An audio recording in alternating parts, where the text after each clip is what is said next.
She was sold to a Mafia boss to pay her stepmother's debt.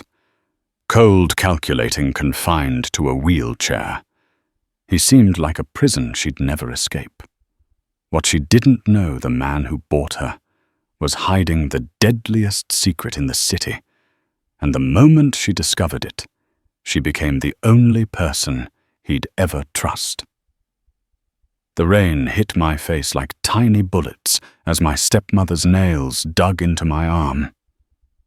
"Move faster!" Helena hissed, dragging me across the wet concrete of the abandoned dockyard. My worn sneakers slipped on the slick ground, but she didn't slow down. She never did when money was involved. I was 19 years old, and I was being sold like a piece of furniture.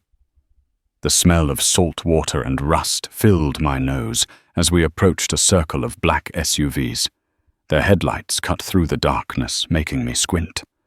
Men in suits stood like statues around the vehicles, all carrying guns that weren't even trying to be hidden. My heart hammered so hard I thought it might burst through my ribs. "Helena, please," I whispered, my voice cracking. "Don't do this. I'll work more hours. I'll—" "Shut up." She shoved me forward so hard I stumbled. "You should be grateful. Do you know how much debt your useless father left me? This is your chance to be useful for once in your pathetic life." Tears burned my eyes, but I refused to let them fall. Not in front of her. Not anymore. A man in an expensive suit stepped forward, holding a leather folder. "Mrs. Bulov," he said with a slight Italian accent. "The boss is ready." "Boss?" My stomach turned to ice. The back door of the center SUV opened, and my breath caught in my throat. A wheelchair emerged first, pushed by another suited man. In it sat someone who made the cold night feel even colder. He looked young, maybe late 20s, with sharp features that could have been carved for marble. Dark hair fell slightly over his forehead, and his eyes— God. His eyes were like frozen steel grey, and completely empty of warmth. He wore a black suit that probably cost more than my entire life. And even sitting in that wheelchair, he commanded the space like a king surveying his kingdom. This was Dante Moretti. I'd heard the name whispered in our neighborhood with fear. The Mafia boss who ruled the city's underworld from the shadows. The man no one dared to cross. The man who was apparently buying me. "Show me the girl," he said. His voice was low and smooth, like expensive whiskey. Dangerous and intoxicating. Helena practically threw me forward. I stumbled again, catching myself just before I fell at his feet. When I looked up, those grey eyes were studying me with an intensity that made my skin prickle. Alina Vulov. Helena announced like she was presenting a prize. 19 years old, healthy, obedient. She'll do whatever you need. Heat flooded my cheeks. Part shame, part rage. I wasn't cattle. I wasn't property. But right now, apparently, I was. Dante's gaze traveled over me, slowly, clinically. Not with lust, but like he was evaluating an investment when his eyes met mine again. Something flickered there for just a second. Surprise, maybe, or recognition. Then it was gone. "You understand what's happening here?" He asked me directly. I swallowed hard. "You're buying me to pay off my stepmother's debt, and you agree to this arrangement." A bitter laugh nearly escaped my throat. "Do I have a choice?" One of his men shifted hand, moving toward his gun, but Dante raised a finger slightly. The man froze. "There's always a choice," Dante said quietly. "But some choices have consequences. Your stepmother owes my organization $300,000. She's offering you as collateral until the debt is paid. If you refuse the debt, collectors will visit her tonight. And trust me, they're not as patient as I am." My blood ran cold. Helena's face had gone white. "Wait, you said I'd be free of the debt if you took her." Helena sputtered. Dante's expression didn't change. "I said I'd consider the matter settled between us. I never said she'd be free. That depends entirely on her performance." The words hung in the air like a noose. I thought of my little brother Marcus, only 8 years old, and already so scared of Helena's boyfriend. If something happened to Helena, Marcus would end up in the system. Or worse. "I'll do it," I heard myself say. "I'll go with you." Dante studied me for another long moment, then nodded once. "Marco, the papers." The man with the leather folder stepped forward, opening it to reveal a stack of documents. Helena grabbed the pen he offered and signed frantically, her hands shaking. When she finished, she looked at me with something that might have been guilt on someone else's face. On hers, it just looked like relief. "Don't screw this up, Alina," she muttered. Then she turned and walked away, without looking back. Just like that. 19 years of raising me, if you could call it that. And she disappeared into the darkness, like I never existed. I stood there, rain soaking through my thin jacket, surrounded by armed men and a Mafia boss in a wheelchair, who now apparently owned me. "Get her out of the rain," Dante said to his men. "Take her to the car." 2 men moved toward me, and I flinched back instinctively. Dante noticed. "Don't touch her," he added sharply. "Let her walk on her own." The men stopped immediately. Dante's eyes met mine again, and for the first time I saw something other than ice there. Something almost like understanding. "You'll ride with me," he said. "We have things to discuss." One of his men opened the SUV door wider. I looked at the wheelchair, at Dante's expressionless face, at the guns and the darkness surrounding us. Then I climbed into the vehicle that would take me away from everything I'd ever known. As we drove away from the docks, I watched the city lights blur through the rain-streaked window. Dante sat across from me in silence, his wheelchair secured carefully in place. He hadn't spoken since we got in the car, but I could feel his gaze on me occasionally. Finally, I couldn't take it anymore. "What are you going to do with me?" I asked, my voice barely above a whisper. He was quiet for so long I thought he wouldn't answer. "Then that depends on you, Alina." The way he said my name, like he was tasting it, testing it, sent a shiver down my spine. For now, he continued, "You'll work as my personal assistant. You'll live in my home, follow my rules, and ask no questions about my business. Do that, and you'll be treated fairly. Break my rules." He didn't finish the sentence. He didn't need to. I nodded, not trusting my voice. As the SUV pulled through massive iron gates and up a long driveway, a mansion appeared through the rain. It was enormous, more like a castle than a house, with lights glowing in dozens of windows. This was going to be my prison.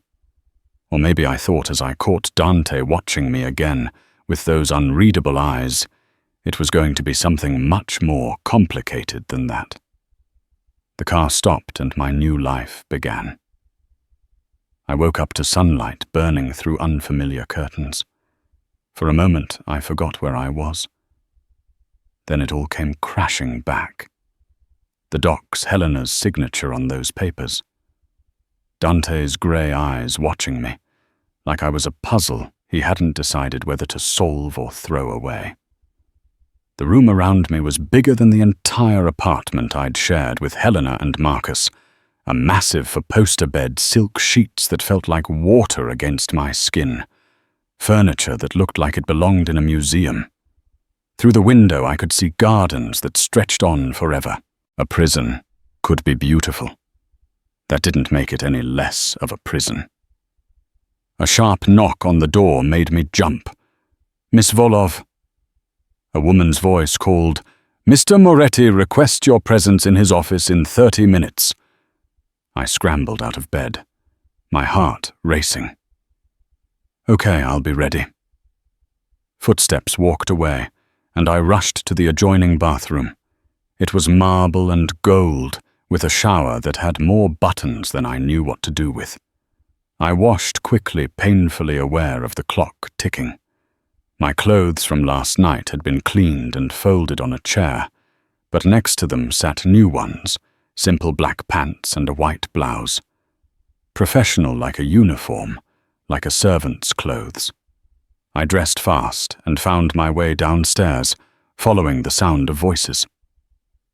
The mansion was a maze of hallways, each more elaborate than the last.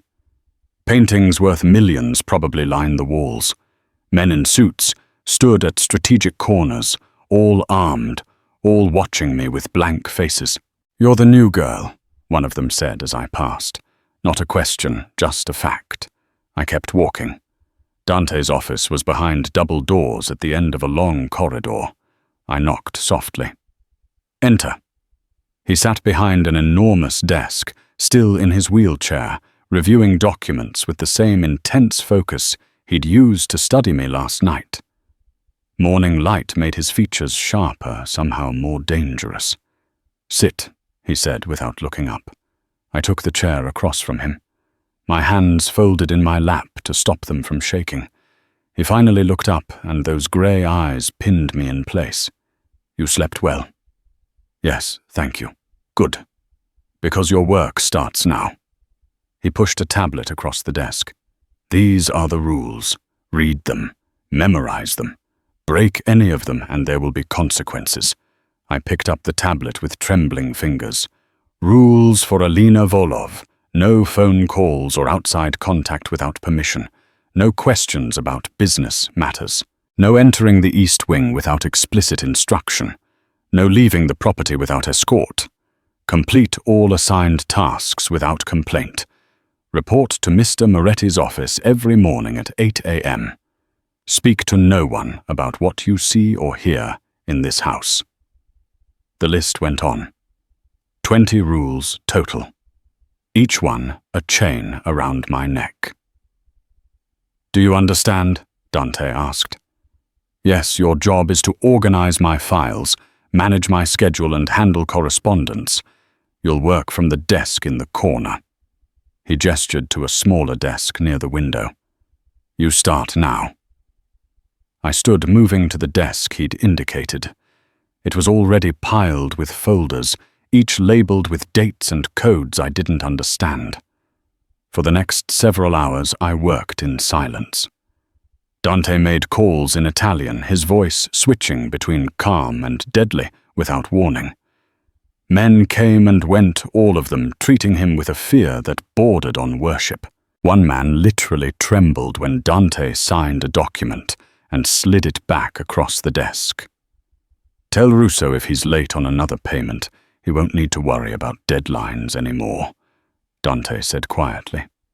The man went pale and hurried out. I kept my eyes on my work, my heart pounding. This was the real Dante. Moretti, not the careful man from last night, but the monster everyone feared. Around noon, a woman brought lunch on a silver tray. She placed it on my desk without a word, then set another tray on Dante's desk. "Eat," Dante said. "You're no use to me if you faint from hunger." The food was incredible. Pasta with some kind of cream sauce, fresh bread, vegetables I'd never even seen before.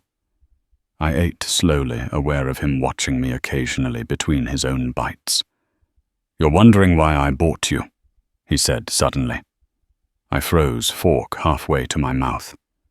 "I can see it in your eyes. You think I want—" He paused, something dark crossing his face. "I don't. I needed someone who has nothing. No connections.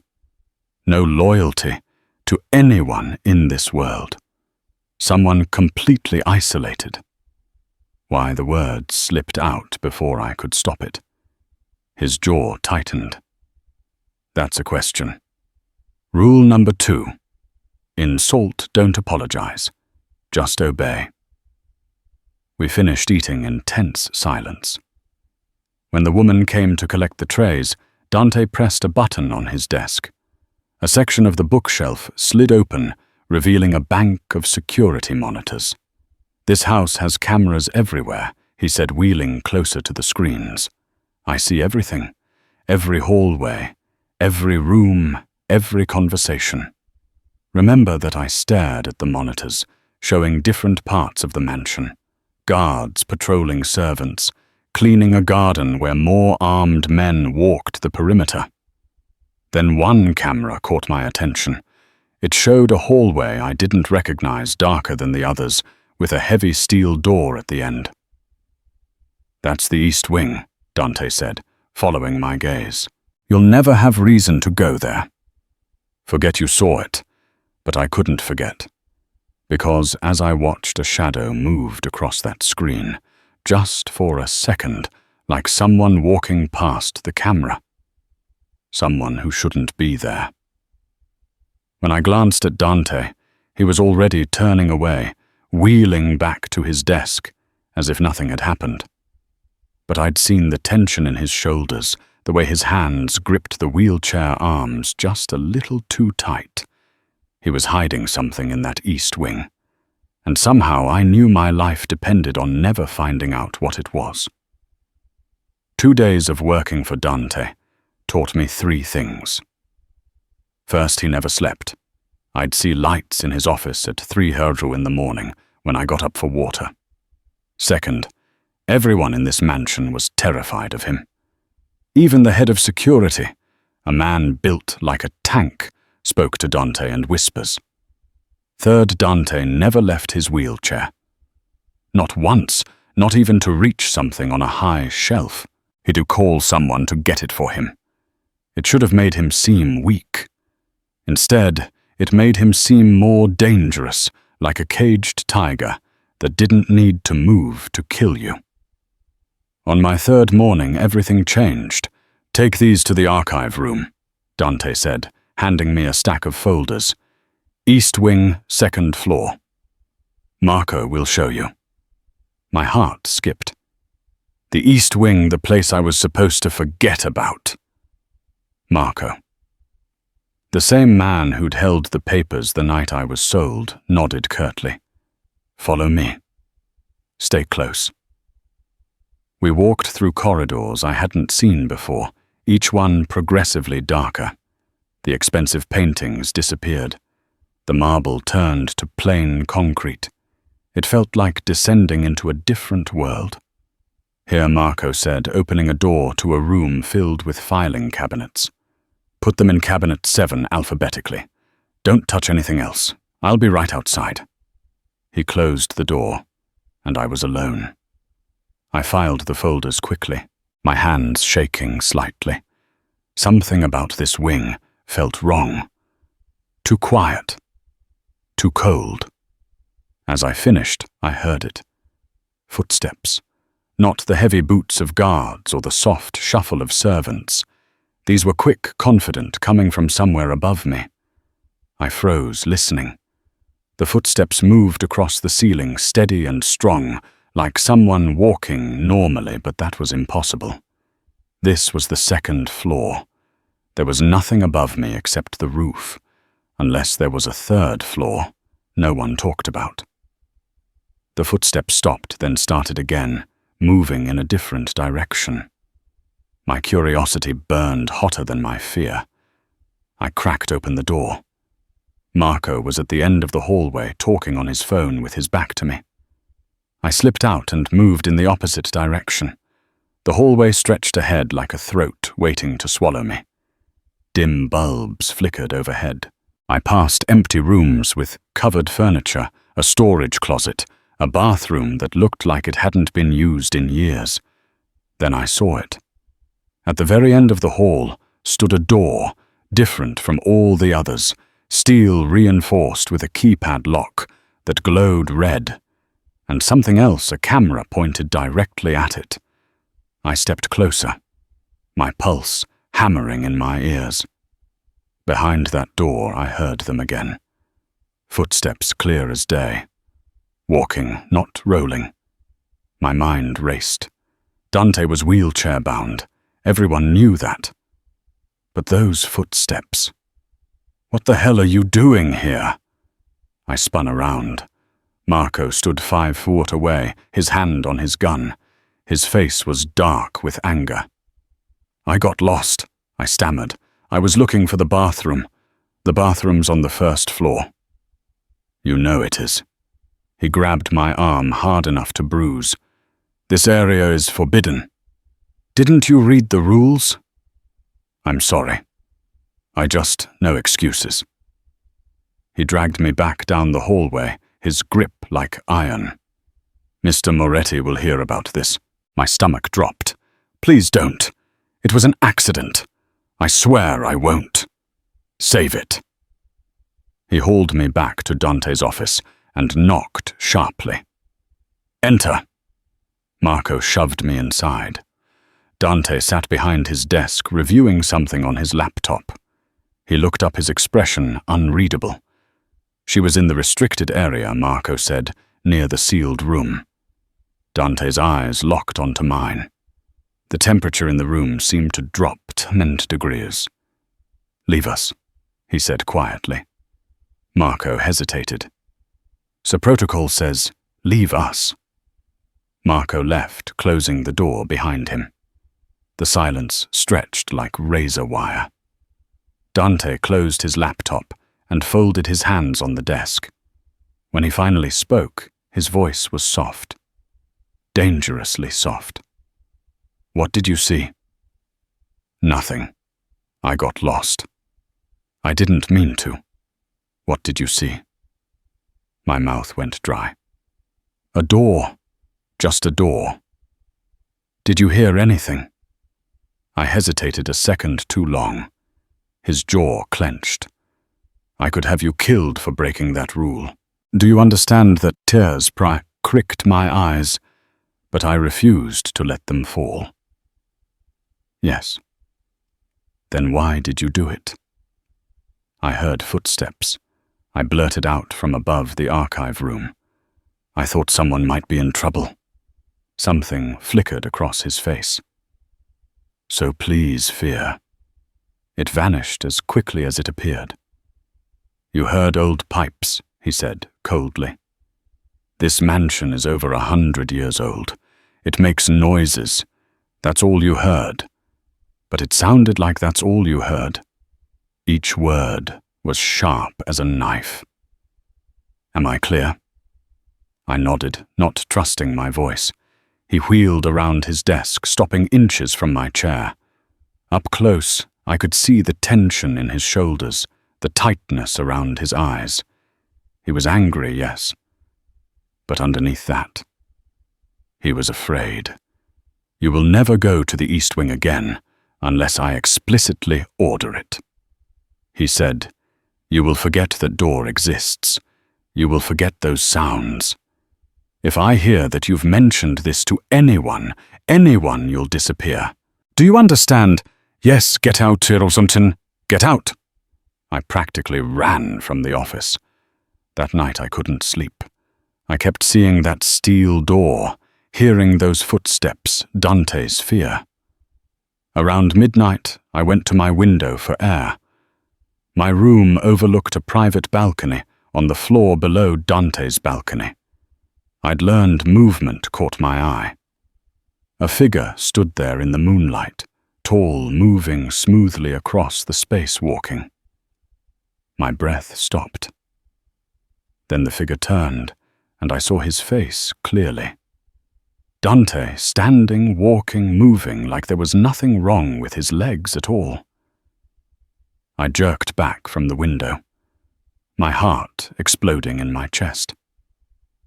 Before I could process what I'd seen, I looked again. The balcony was empty, except for a wheelchair sitting innocently in the shadows. And I knew, absolutely knew, that everything I'd been told was a lie. I spent the next week pretending I hadn't seen anything. It was harder than it sounds. Every time Dante wheeled past me, I wanted to scream the truth. Every time he called someone to reach something for him, I wanted to call him a liar. But I kept my mouth shut, because girls who knew too much in the Mafia world didn't live long. Then came the coffee incident. It was a regular Tuesday morning. I was carrying Dante's espresso from the kitchen when one of the guards rounded the corner too fast. We collided. The cup flew from my hands and arced through the air in slow motion. It landed directly on Dante's desk, soaking papers and his laptop. No.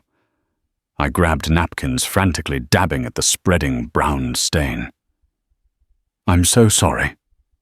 I didn't mean... Stop. Dante's voice was ice. He stared at the ruined documents, jaw clenched.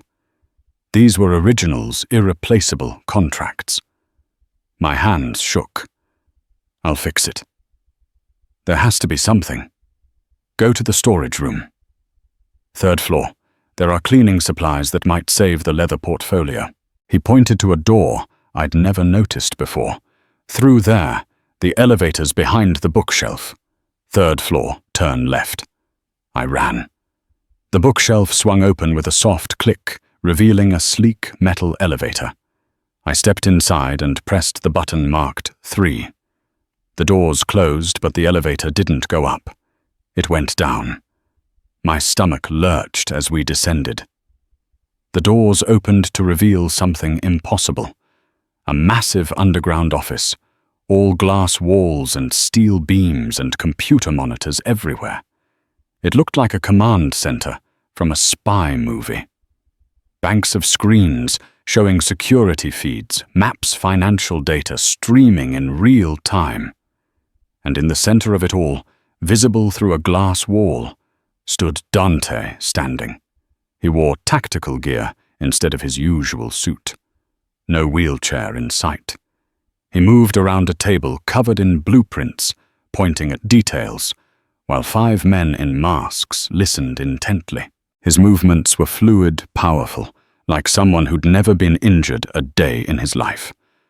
I couldn't breathe, couldn't think, could only stare. The shipment arrives Thursday. Dante said, his voice carrying through the glass. I want 3 teams positioned here and here. Russo thinks he can undercut our routes. We'll show him what happens when he turned. Our eyes met through the glass. Time stopped. The look on his face was pure shock. Then it hardened into something terrifying. Get her, he snapped. I ran for the elevator, slamming the button. The door started closing just as the masked men rushed forward. I pressed myself against the back wall, gasping. Going up. Going up. Please go up. The elevator rose and I burst out into Dante's office. My heart trying to escape my chest. I had seconds, maybe less. I grabbed the first cleaning spray I saw from a cabinet and was back at his desk when the bookshelf clicked open. Dante wheeled out back in his chair, back in a suit like magic, like nothing had happened, but his eyes told a different story. They were cold enough to freeze blood. Come with me, he said quietly. I got the cleaning spray. Now. He wheeled down the hallway to my room. Once inside, he locked the door and positioned himself between me and any escape. How much did you see? He asked. My voice came out as a whisper. Everything. His hands gripped the armrest so tight his knuckles went white. For a long moment he just stared at me. I could see him calculating, weighing options, deciding if I needed to disappear. You can walk, I said, finding my voice. You've been lying this whole time. Yes. The simple admission shocked me more than the secret itself. Why, that's not your concern. You're going to kill me. It wasn't a question. I should. He ran a hand through his hair, a gesture so human it startled me. You've seen what no one outside my inner circle knows. You're a liability now. Then why haven't you? He looked at me for a long time. I don't know, he finally said. Maybe because you didn't run screaming to my enemies the moment you suspected. Maybe because you've kept quiet for a week, even though I saw the questions burning in your eyes. He leaned forward. Or maybe because you're too useful alive. Useful how? You're nobody, Alina. No connections, no family who cares, no one who'd look for you if you vanished. That makes you valuable. You can go places, hear things, see things that my men can't. He paused. But only if I can trust you. And can you? That depends. I thought about Helena. About Marcus, stuck with her about the life I'd left behind, that had never wanted me anyway. I thought about the past week, watching Dante command respect and fear from some of the most dangerous men in the city, about the way he'd told his men not to touch me that first night, about how he could have killed me 12 times by now. But hadn't? Yes, I said. You can trust me. Why should I believe you? Because I'm just as trapped as you are. I said different cage, same reality. We're both hiding who we really are to survive. Something shifted in his expression. Not quite trust, but recognition. If you tell anyone, and I mean anyone, what you saw, I'll know, he said. And then there won't be any more conversations. Understand? I understand. He studied me for another moment, then wheeled to the door. He paused with his hand on the lock. The coffee stain can't be fixed, he said, without turning around. Some damage is permanent. Remember that. Then he was gone, leaving me alone with a secret that could get me killed, and the strange feeling that Dante Moretti had just trusted me with his life. After the underground office incident, something changed between Dante and me. He didn't trust me, not completely, but he stopped hiding certain things. When he took business calls, he didn't always send me out of the room. When men came with reports, he let me stay at my desk. And strangest of all, he started taking me with him to meetings. You'll be my assistant today, he said one morning, exactly 2 weeks after I discovered his secret. We're meeting with some business associates. You'll take notes. You'll speak only if spoken to, and you'll remember nothing afterward. Understood. We drove to an upscale cafe in the city center, the kind where every coffee cost more than I used to make in a day. Dante played his role perfectly, wheeling through the entrance while his guards held doors. People stared, some with pity, most with fear when they recognized him. Inside, 3 men in expensive suits waited at a corner table. They stood when we approached, their faces carefully neutral. Mr. Saul Moretti, the oldest one, said, "Thank you for meeting us, gentlemen." Dante positioned his wheelchair at the head of a table. I sat beside him, tablet ready. Let's make this quick. I have other appointments. They discussed shipping routes and percentages, territory, divisions, and payment schedules. I took notes, keeping my expression blank, even though I understood exactly what they were really talking about. Drugs, weapons, money, laundering. As the meeting dragged on, I noticed 2 men at the bar watching us. They wore casual clothes, but something about them screamed danger. One had a tattoo peeking from his collar, a serpent wrapped around a dagger. I'd seen that symbol before on documents in Dante's office. The serpent family, his rivals. They weren't even trying to hide their surveillance. And the eastern docks will remain neutral territory.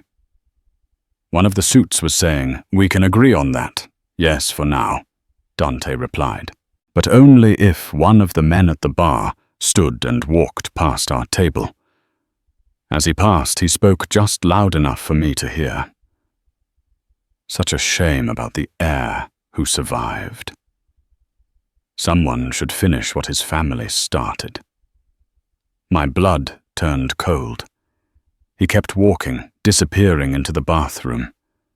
Dante's expression didn't change, but I saw his hand tighten on the armrest. He'd heard it too. The meeting ended shortly after. In the car, Dante was silent, staring out the window with that calculating look he got when planning something dangerous. "Who did they mean?" I asked quietly. "The heir who survived." "No questions." But I said, "No questions, Alina." His tone made it clear the conversation was over. That night I couldn't sleep. The words kept echoing in my head. The heir who survived.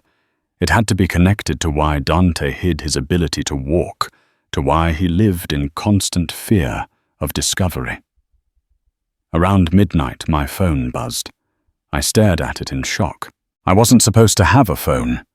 They'd taken mine the first night, but there it was on my nightstand screen, glowing with an unknown number. My hands shook as I answered. "Hello, Alina." Helena's voice made my stomach turn. "Did you miss me? How did you?" "I have friends everywhere, sweetie. Even in Dante Moretti's precious mansion." She laughed, sharp and cruel. "I need you to do something for me." "No. Whatever it is, no. Not even for Marcus."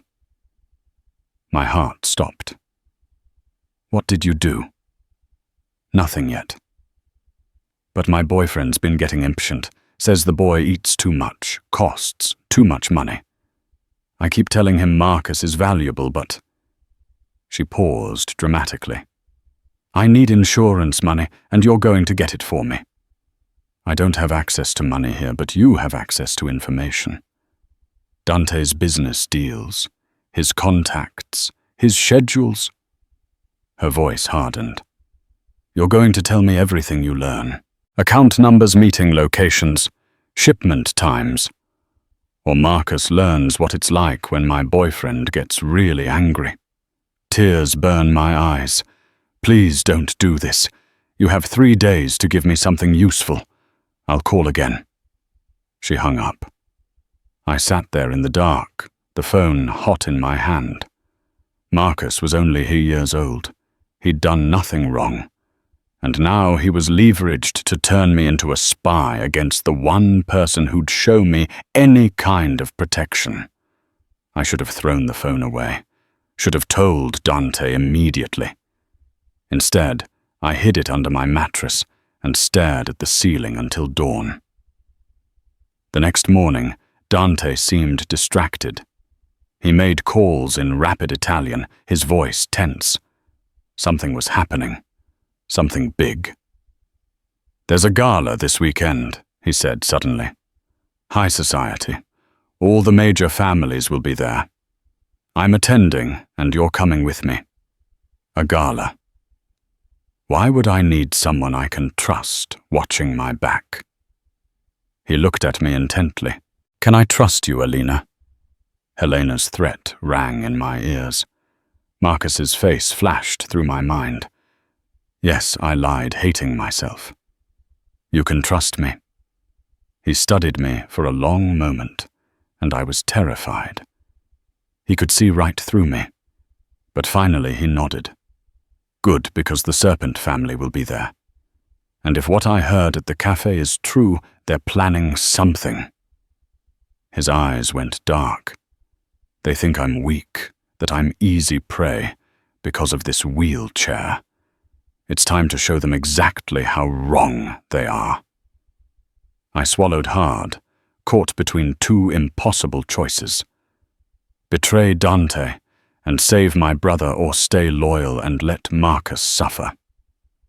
As Dante wheeled away to make another call, I realized with sinking dread that the gala would force me to choose. And either way, someone I cared about would get hurt. I couldn't do it anymore.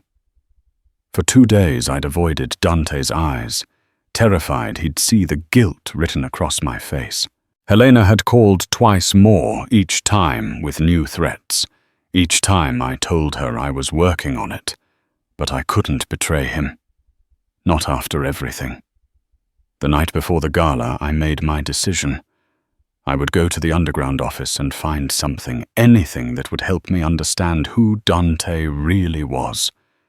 If I knew the truth, maybe I could find another way to save Marcus. Maybe I could protect them both. At 2 a.m, I crept down to Dante's office. The mansion was quiet, except for the distant footsteps of guards on patrol. My heart hammered as I approached the bookshelf. I'd watched Dante open it before. A specific book red leather third shelf. I pulled it. The bookshelf clicked and swung open. The elevator descended into that underground world of glass and steel. This time the space was empty, just humming computers and silent monitors. I moved quickly, searching desks for anything useful. Financial records, shipping, manifests, nothing that explained the real mystery. Why was Dante hiding? Then I saw them. Photographs in a locked drawer that wasn't quite closed. I pulled them out with shaking hands. The first photo showed a young boy, maybe 7 years old, with dark hair and grey eyes that already held too much sadness. He stood between a man and woman in elegant clothes.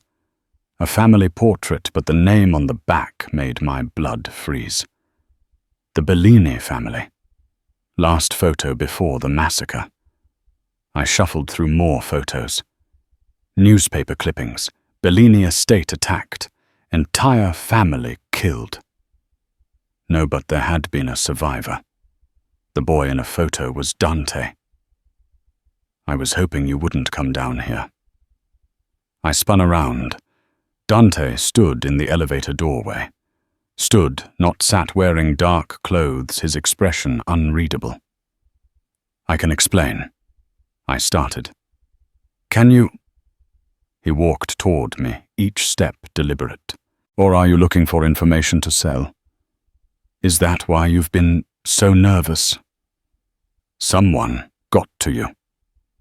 Tears spilled down my cheeks. My stepmother. She has my brother. She threatened to hurt him if I didn't give her information about you. I expected rage, violence. Instead, Dante went very still. And what did you tell her? Nothing. I couldn't. I held up the photos with shaking hands. I came here to understand, to find another way. These photos, Dante. Who are you really? He stared at me for a long moment, then walked to his desk and poured 2 glasses of whiskey. He handed me one. Sit. He remained standing, looking out at the monitors. My real name is Dante Bellini, he said quietly. 15 years ago, my family controlled half the city. We were powerful, respected, feared, but we had enemies. The Moretti family chief among them. He took a long drink.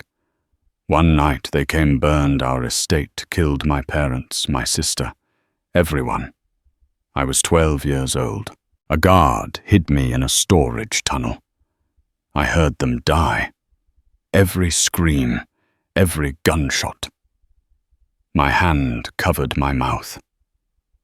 I survived in the tunnels for 3 days before one of my father's men found me. He took me away, changed my name, gave me to a distant relative. Everyone thought I was dead. That's what kept me alive. The wheelchair, I whispered. It's part of the disguise. Yes. When I turned 20, I came back, took the Moretti name, the family that destroyed mine, built my own organization from nothing. Everyone sees a disabled boss. Weak, unthreatening.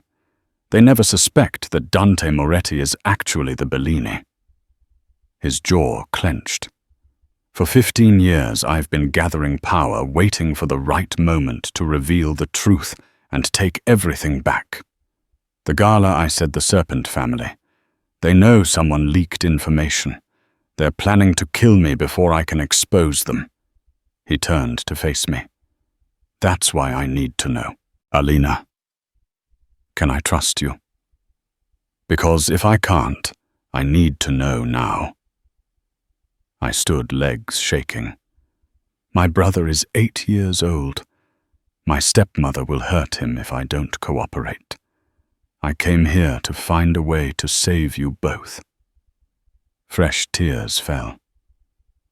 I don't know how to do that, but I can't betray you even if it costs me everything. Something shifted in his eyes. Not quite warmth, but something close. What's your brother's name? Marcus. He pulled out his phone and made a call. Romano. I need a child extracted. 8 years old, staying with Helena Voloff. He rattled off the address. Make it look like child services. She won't fight it if she thinks it's legal. Bring him to the safe house. He paused. Tonight. My heart nearly stopped. What are you doing? He ended the call. Protecting what's mine. You work for me now, Alina. That means your family is under my protection. He stepped closer. Your stepmother made a mistake threatening you. By morning, your brother will be safe, and she'll have no leverage. Why would you do this? Because you chose loyalty over survival. That's rare in my world. He reached out and wiped a tear from my cheek, the gesture surprisingly gentle. And because I meant what I said, before I need someone I can trust at that gala. Someone who will watch my back when I reveal the truth. You're going to tell everyone who you really are. Yes. And when I do, every enemy I've ever made will try to kill me. His grey eyes locked onto mine. Still want to stay. I thought of Marcus finally safe, of Dante standing tall, trusting me with his deadliest secret. Yes, I said. I'm staying. He almost smiled. Then we'd better survive tomorrow night. The Grand Palazzo Hotel glittered like a jewel box filled with the most dangerous people in the city. I stood beside Dante's wheelchair and a black evening gown he'd provided. My hands steady, despite the fear coursing through me. Every major crime family was here. The Russos, the Costellos, the Vegas. And somewhere in this crowd, the Serpent family waited to strike. Remember, Dante murmured as we entered the ballroom. When it starts, get behind the pillars. Don't try to be a hero. What about you? His lips quirked. I've been waiting 15 years for this. I'll be fine. We moved through the crowd, Dante playing his role perfectly. People nodded respectfully, some with pity in their eyes, as they watched him wheel past. If only they knew. At the center of the room, a man in a white suit held court. Antonio Serpent, head of the family that had helped orchestrate the Bellini massacre. He saw us and smiled like a snake that had spotted prey. Dante Moretti, he called out loud enough for everyone to hear. How kind of you to grace us with your presence. And who's this lovely assistant? Just an employee, Dante said smoothly. Nothing more. Pity Antonio's eyes ran over me. She seems more valuable than that. The room had gone quiet, everyone watching the exchange. This was it, the moment before the storm.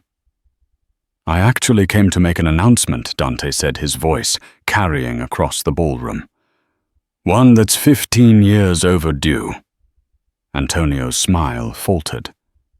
Oh. Dante's hands gripped his armrests. My real name isn't Dante Moretti. Gasps rippled through the crowd. I saw hands moving toward concealed weapons. It's Dante Bellini. The name hit like a bomb. People stumbled back. Antonio's face went white with rage. Impossible, he snarled. The Bellini heir died in the fire. Clearly not. Dante looked around the room, meeting the eyes of every family head present. For 15 years, I've rebuilt my family's empire under your noses. The Moretti organization built on Bellini blood and Bellini money, and now I'm taking back what's mine. You're insane, Antonio spat. You think these people will follow a... Dante smiled. It was terrifying. Who said anything about being a... He stood. The room exploded into chaos. Dante rose from his wheelchair like a ghost returning from the dead. Tall and powerful, and very much capable. The shock on every face was worth everything. Then the gunfire started. Serpence's men drew weapons, but Dante was faster. He pulled a gun from inside his jacket and fired, dropping 2 men before they could aim. His own guards flooded in from every entrance, turning the ballroom into a war zone. Alina, get her down, Dante shouted. I dove behind a marble pillar as bullets shattered champagne glasses and tore through expensive paintings. Screaming filled the air. People ran in every direction seeking cover. Through the chaos, I saw a flash of movement. A man on the balcony above, raising a rifle. The red of a laser sight tracked across the crowd, searching. It landed on Dante's chest. Dante! I screamed, but my voice was lost in the noise. Without thinking, I ran, pushed through the panicking crowd, my heels slipping on marble. The sniper's finger moved to the trigger. I slammed into Dante just as the shot fired.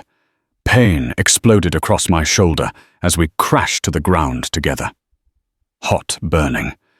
The bullet had grazed me, but Dante was safe beneath me. Alina. His hands were on my face, my shoulder, checking for damage. What the hell were you thinking? Saving you, I gasped, adrenaline making everything sharp and bright. His guards had found the sniper. Gunshots from above, then a body falling from the balcony. Dante pulled me behind an overturned table, his arm around me applying pressure to my wound. You're insane, he said, but there was something like awe in his voice. I learned from the best around us. The battle was ending. Dante's men had overwhelmed the serpent soldiers. Antonio tried to run, but Marco blocked his path, gun raised. Dante stood helping me up despite my injury. We walked forward together, and the room parted for us. Antonio knelt, now surrounded, defeated. You killed my family, Dante said quietly. My parents, my sister. You burned them alive. It was business, Antonio. Nothing personal. For you, maybe Dante's gun rose. For me, it was everything. Wait, I said softly, touching his arm. Let the families see justice done properly, not in anger. Dante looked at me, then at the crowd of witnesses around us. Every major player in the city watched this moment. He lowered his gun. Antonio Serpent, for the massacre of the Bellini family and attempted murder tonight, I claim blood debt. Your empire, your holdings. Everything, it all belongs to the Bellini family now. You're finished. He turned to address the entire room. The Bellini family has returned. Anyone who stands against us will share Sepen's fate. Anyone who seeks alliance will be heard. His hand found mine, gripping tight. This is the new order. Adapt or fall. Silence. Then slowly, one by one, the family heads nodded. The heir had returned, and the city would never be the same. As we walked out of the ballroom, my shoulder bleeding but my head high, Dante leaned close. "You saved my life," he whispered. "You saved my brother," I whispered back. "We're even." His hand tightened on mine. "No, Alina, we're just beginning." 3 weeks after the gala.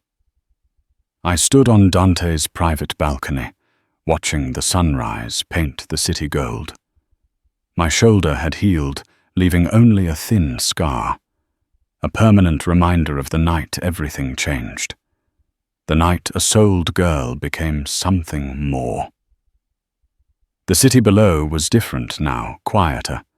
The Serpent Empire had been dismantled, its territories absorbed into Bellini holdings.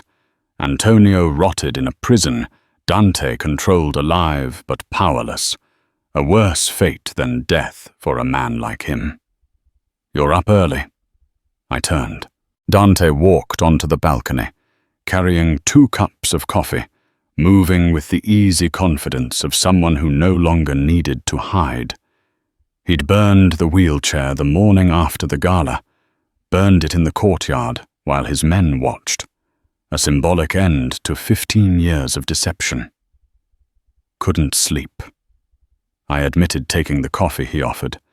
Too much has changed. Regrets. I thought about Helena, currently under investigation for child endangerment and fraud. About Marcus, safe in a good foster home, with visits from me twice a week. About standing in this mansion, not as property, but as someone who belonged. No. I said no regrets. Dante leaned against the railing beside me, close enough that our shoulders touched. "The families have been asking about you. What about me? Who you are. What position you hold?" He smiled slightly. "Some think you're just a lucky assistant. Others suspect you're much more." Heat crept up my neck. "And what do you tell them? That it's none of their business?" He turned to face me fully, his grey eyes intense in the morning light. "But I've been thinking about what to tell you." My heart hammered. "What do you mean?" "When I bought you, I saw a transaction. A nobody who could be useful." He sat down his coffee and took my hand. "But you became the person who discovered my secret and kept it. Who faced down a sniper to save my life. Who stood beside me when I reclaimed my name, his thumb traced circles on my palm. You're not an assistant, Alina. You haven't been for a long time. Then what am I, my partner, if you want to be?" The word hung between us, heavy with meaning. Partner, not possession, not employee, equal. "Your world is dangerous," I said quietly. "People will always be trying to kill you. There will always be enemies." "Yes. And you're asking me to stay in that world, to stand beside you through all of it. I'm asking you to choose." He stepped closer, his free hand cupping my face. 15 years ago, everything was taken from me. My family. My name, my life.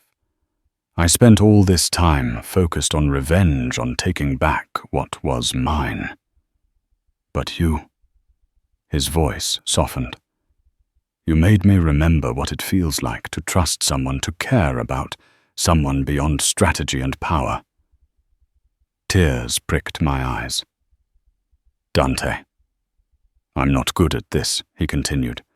"I've spent too many years being cold, calculating, always 3 steps ahead.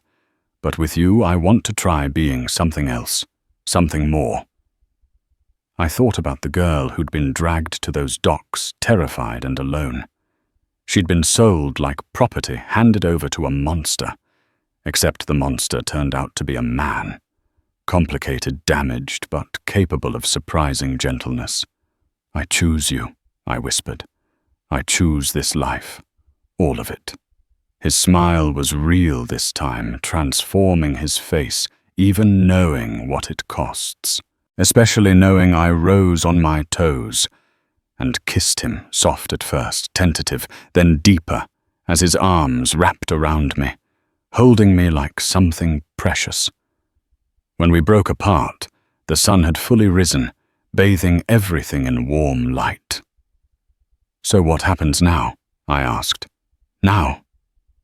Dante pulled me close, his chin resting on top of my head. "Now we rebuild. The Bellini family will rise again, but different this time. Stronger, smarter." He pulled back to look at me. "And you'll be at the center of it. My partner, my conscience, the person who reminds me there's more to power than fear. That's a lot of responsibility. Can you handle it?" I laughed. "I took a bullet at for you." "I think I can handle it." His expression turned serious. "There's something else." He reached into his pocket and pulled out a small box. Inside was a ring, simple, elegant, with a single diamond that caught the sunlight. This was my mother's, the only thing I managed to save from the fire.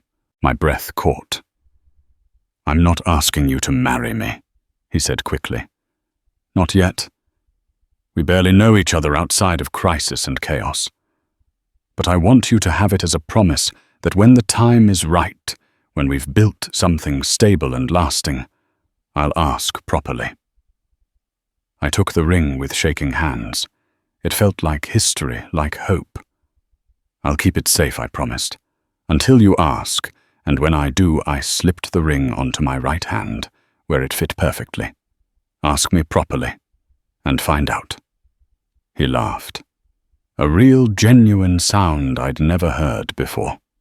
It transformed him, made him look younger, lighter, like the boy in those old photographs might have looked if tragedy hadn't found him. We stood together on that balcony, watching the city wake up. Somewhere below, Dante's men were starting their patrols. Business would continue. Enemies would plot.